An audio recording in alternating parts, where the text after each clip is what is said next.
நீங்க பிரெக்னன்ட் மதரா, நீங்க உங்க டாக்டர பார்க்க வரும்போது, டாக்டர் கண்டிப்பா பண்ற ஒரு விஷயம் என்னன்னா, உங்களோட பிபி பார்க்குறது. ஸோ எல்லா விசிட்லயுமே கண்டிப்பா உங்களோட கைனகாலஜிஸ்ட் உங்களோட பிபிய மானிட்டர் பண்ணுவாங்க.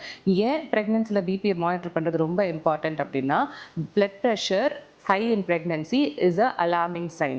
ஸோ பிபி பிரெக்னன்சில ஜாஸ்தியா இருந்துச்சுன்னா, நாங்க அத ஜெஸ்டேஷனல் ஹைப்பர் டென்ஷன்னு சொல்லுவோம். ஸோ இது நெறைய காம்ப்ளிகேஷன்ஸ் கொண்டு வரலாம் அம்மாக்கும், பாப்பாக்கும். ஸோ பாப்பா பொறுத்த வரைக்கும் பாப்பாவோட வெயிட் குரோத் ரெஸ்ட்ரிக்ஷன்ஸ் கொண்டு வரலாம். பேபிக்கு பிளசென்டல் ப்ராப்ளம், பிளசென்டல் அப்ரப்ஷன் கொண்டு வரலாம். அம்மாவுக்கும் ரொம்ப சிக்னிஃபிகண்ட்டாவே லைஃப் த்ரெட்னிங் காம்ப்ளிகேஷன்ஸ் கொண்டு வரும். இந்த சின்ன பிபி மானிட்டரிங் பண்றதுனால நம்மளால நெறைய லைஃப் த்ரெட்னிங் காம்ப்ளிகேஷன்ஸ்ல இருந்து நம்மளையும் நம்ம பாப்பாவையும் காப்பாத்திக்க முடியும். ஸோ பிபி நீங்க வீட்ல கூட மானிட்டர் பண்ணலாம் தான். ஒரு பிபி அப்பரேட்டஸ் வாங்கிட்டு உங்களோட பிபியை ஒரு தடவை நைட் தூங்க போகிறதுக்கு முன்னாடி அட்லீஸ்ட் ஒரு தடவையாச்சும் பிபி ரெக்கார்ட் பண்ணிக்கோங்க. உங்கள் ரெக்கார்ட் பண்ணுற உங்கள் பிபி வேல்யூஸ் வந்து 140க்கும் 90க்கும் கீழே இருக்கணும்.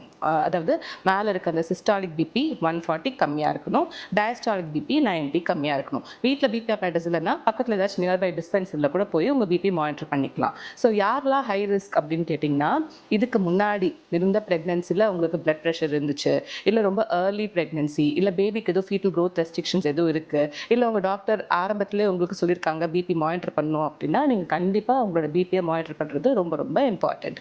சில சமயங்களில் நம்ம மானிட்டர் பண்ணலை அப்படின்னாலும் சில அறிகுறிகள் நம்மளுக்கு முன்னாடியே வர ஆரம்பிச்சிடும். என்னென்ன அறிகுறிகள் அப்படின்னா வந்து சடன் வெயிட் கெயின், திடீர்னு ஒரு வாரத்துக்குள்ளே ஒரு 3-4 கிலோ ஏறுறது, கால் வந்து தூங்கி எழுந்திரிச்சு வீக்கமாக இருக்கிறது, கண்ணு சுற்றிலாம் வீக்கமாக இருக்கிறது, இல்லை பாப்பாவோட க்ரோத் அடிக்வேட்டாக இல்லாதது, இது எல்லாமே வந்து பிபி ஜாஸ்தியாக இருக்கலாம் அப்படின்றதுக்கான அறிகுறிகள் தான். ஸோ இது எதுவுமே உங்களை பயன்படுத்த சொல்லலை, இது ஒரு அவேர்னஸ்க்காக தான் சொல்கிறது. இந்த மாதிரி ஏதாச்சும் ஒரு அறிகுறிகள் இருந்துச்சுன்னா கண்டிப்பாக உங்களோட கைனகாலஜிஸ்ட்டை உடனே மீட் பண்ணுங்கள்.